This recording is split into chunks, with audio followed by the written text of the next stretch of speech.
Hi everyone. So I'm doing my John Maxwell. I spend most of the day at home. I just going through grieving process is difficult, but I did go up. I took my swim and I came back.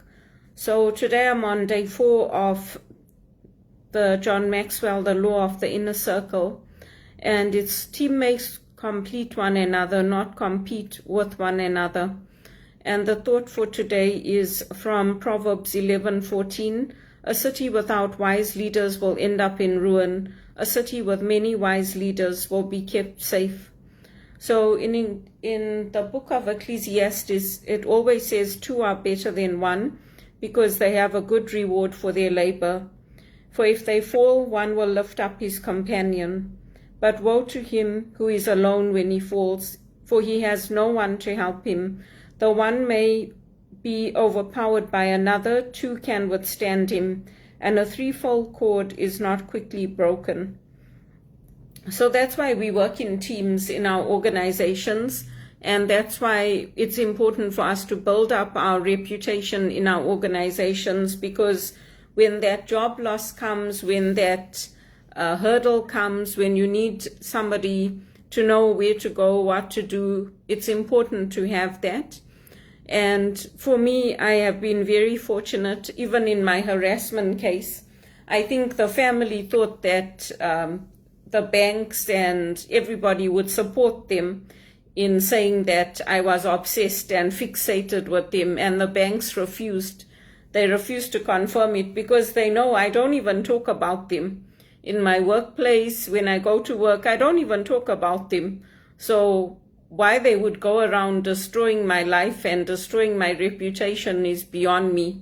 It was them and Credit Suisse, and the banks refused to do it because all the banks I worked at know I did a good job for them, and I've always had their support. Even when I was at BMO, I finished my contract there, and all the banks know that I do a good job. So why would they support something like that and support me getting a psychiatric treatment? They wouldn't. And when I try to discuss it with my mother, she just puts the phone down, and my aunt. So there's no point. If you can't communicate with people and you don't know how to communicate, I feel sorry for you. You need to get some psychological help. They just say, we don't know what you're talking about, after the police confirmed it. So even my neighbors told me, they said, your mom comes into the building and she used to talk to us, even for one of the Christmas parties. They told me, they said she was here, and where was I? I was at work. So when I asked her, she said, I don't know what you're talking about. I said, oh yeah, there's many times I've seen my mother walking when I've been coming from the TTC, when I've been on the train, I've seen them. And then when I ask them, I'll say, was that you? They'll say, oh, we don't know what you're talking about. So I just leave them now, because when they come into Toronto, they don't include me. They don't get together with me. I just walk past them and I pretend like I don't even see them anymore, because if they wanted to see me, they would make the arrangement with me and they would talk to me. So there's no need for them to be involved in my friend's life or in this community or this building. And the security guards were given instructions that unless they're coming to see me, I sign them in, I sign them out. That's it. Other than that, there's no reason for all of this, whatever happened. So it's important to remember that. I mean, I've never had any problems with them. I wanted to create memories with them. That's why I used to tell my mother, why don't you come? I used to tell my sister, why don't you come? There's only so many times you can invite people. After that, you have to leave it. So it's important to remember that. My mother's happy that I lost my job. I told her, you're not a good mother. To say that to me, to say, good, I'm glad all my prayers were answered. It's not a nice thing to say to somebody. Or if I tell her that, oh, I don't see my friend that often anymore, she'll say, good. I'll say to her, what's wrong with you?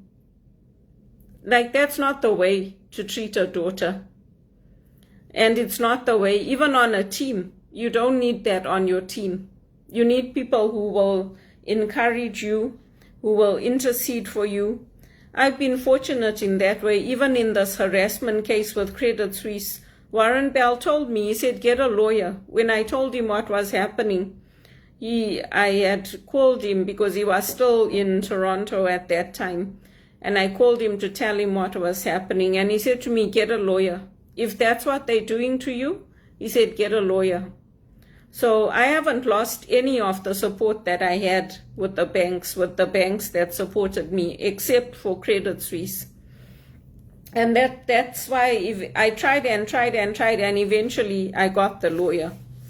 But it's important to remember that in our work, we need somebody who is going to be a sponsor for us.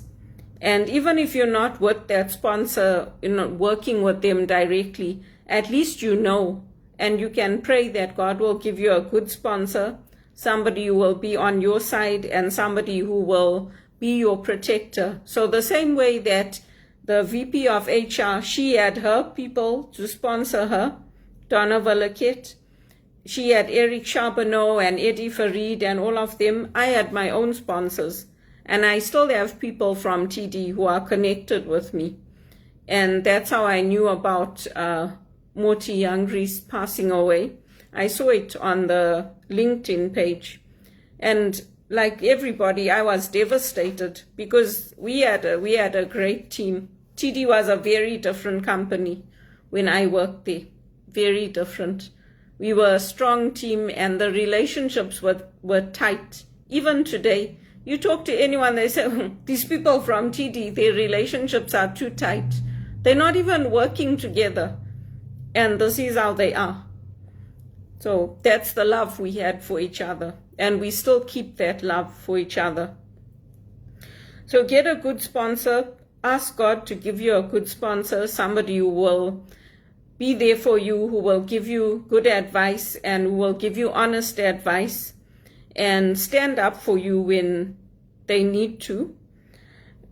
Get somebody who is a thinker because, we can't solve all our problems on our own. We need to have good people around us on our teams and people who will help us to think things through.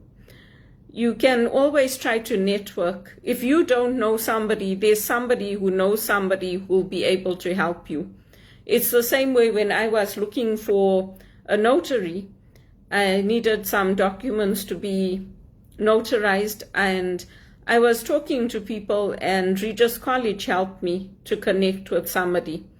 So even if you don't know somebody, don't hesitate to ask for help. You don't know in your network who's going to be able to help you. And then a mentor. So people who mentor you will help you. They'll guide you. They'll be there for you. And in Canada, mentoring is very common. I do it. I do it a lot of mentoring with people, with newcomers to Canada. And if you have a protege, you're very fortunate because our skills and everything are not given to us just for us. When I die, I want people to say, yeah, Belinda passed on her skills to me. She taught me what she knew. She helped me. She helped me to get into a good position. She helped me. She let me watch her while she was cooking or baking. We baked together. We cooked together. We did things together.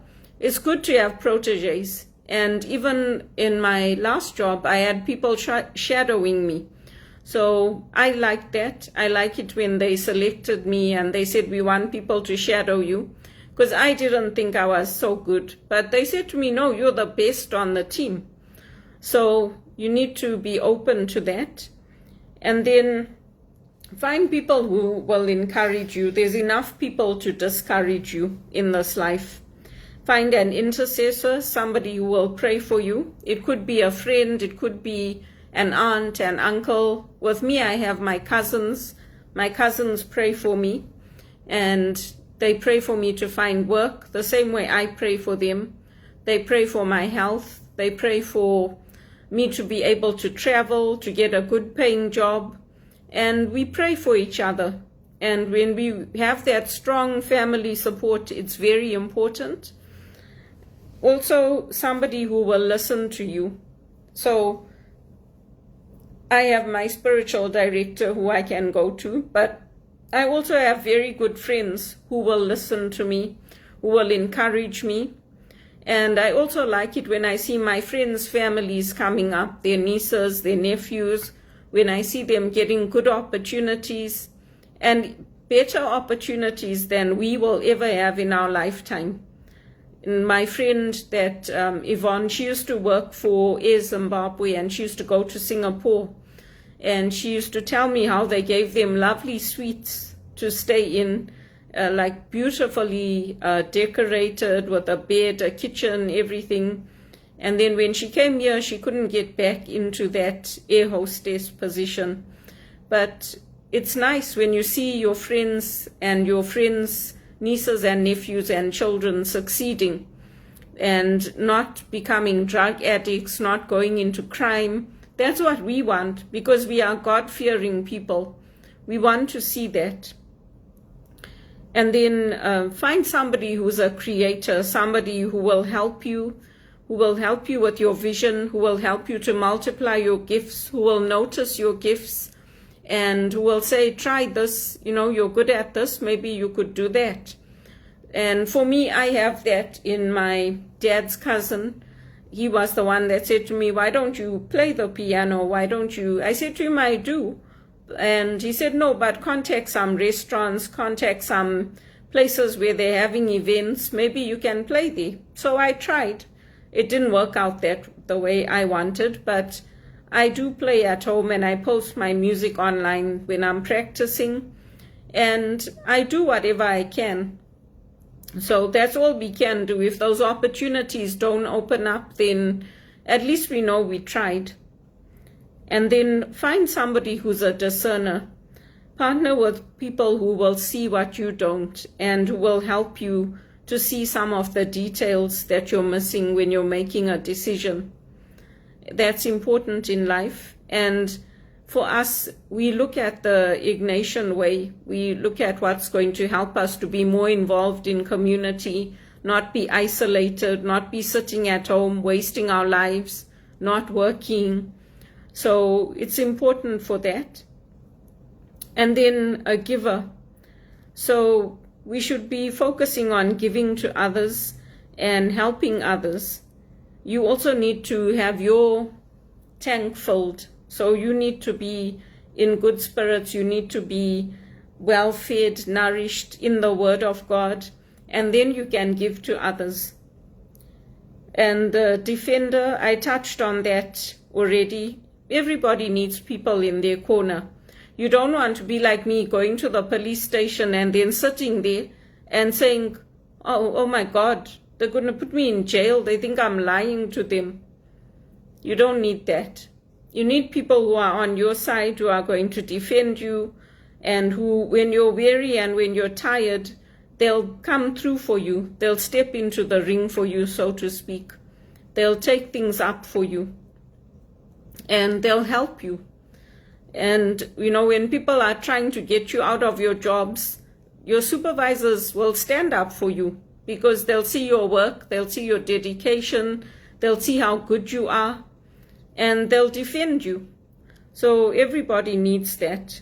And then an implementer. So implementers are what we call door closers. So they're people like me. When I used to do project management, because I was so good, they used to bring me in at the end of the project for the project closure. It's very, very hard to do that. If you've been on the project from the beginning and you have been there for the ramp up, for the where the problems are, for fixing things, and then you're closing the project, it's much easier. But when you're coming in just to close the project, to fix the bottlenecks, to sort things out, it's much, much harder. So it was a difficult role for me to be in, and to only have maybe a day's training, and I had to get on with the job. But everybody needs implementers in their circle, because we need people who can get things done. And then a celebrator. Find somebody who will celebrate your accomplishments, your goals. With me, I celebrate myself. I throw a party like I did when I graduated at Wits University for my birthdays, because nobody's going to throw a party for me. So I do it for myself, and then I invite people over, or I get together with my friends. I say, let's go for a coffee, and we celebrate that way. It doesn't have to be a big thing. It can just be a coffee at a Tim Hortons, or sharing a cupcake, or sharing a cup of coffee at home with somebody with some biscuits or some cookies. But you can celebrate your wins, and that also is an accomplishment for you. In my jobs, when you win Employee of the Month, that's a good way to celebrate. So I liked it at Teleperformance because they used to give me gift vouchers for Starbucks, for Amazon, and then I could buy something for myself because I used to do a good job. And it might sound like it's a small thing, but for me it wasn't, because I never have any money.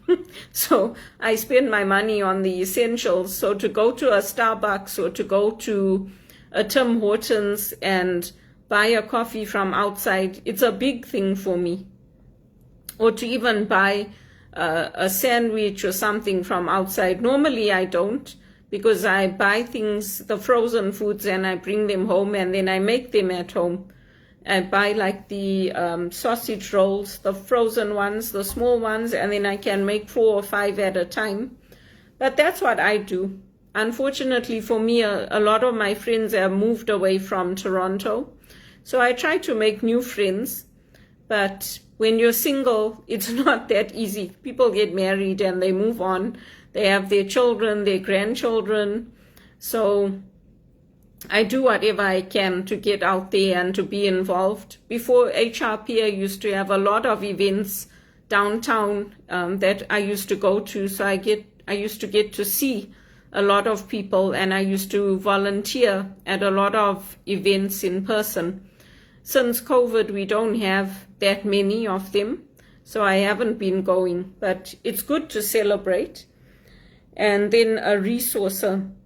So a resourcer is somebody who is willing to help you with gathering material to make your decisions. And you need someone like that on your team, whether it's in business or in your families. And I do that, like with my aunt. She'll ask me about travel. She'll ask me about where I got my mats from or my sheets from.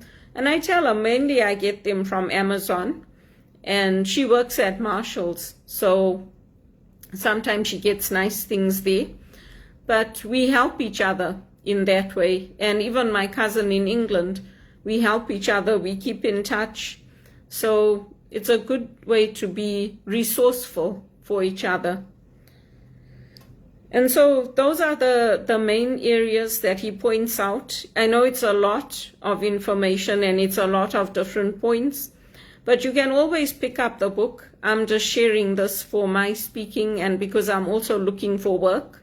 And I'd love to get back into a good paying job and pay all these people back who have lent me the money. I know they need their money back, so I'd like to give it back to them. And my mother's told me she's not going to help me anymore.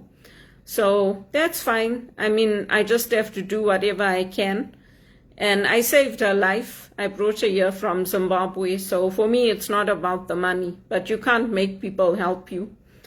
And after all has been said and done, more will have been said than done. That's what Marshall McLuhan says. So it's one step at a time for me, one day at a time. I fell asleep here on the couch this afternoon. I guess the grief got to me. But I was listening to the tennis, and then I got up, I swept my place, I washed the floors, then I went for a swim. So that's how I am. I like to keep active, and I like to enjoy each day.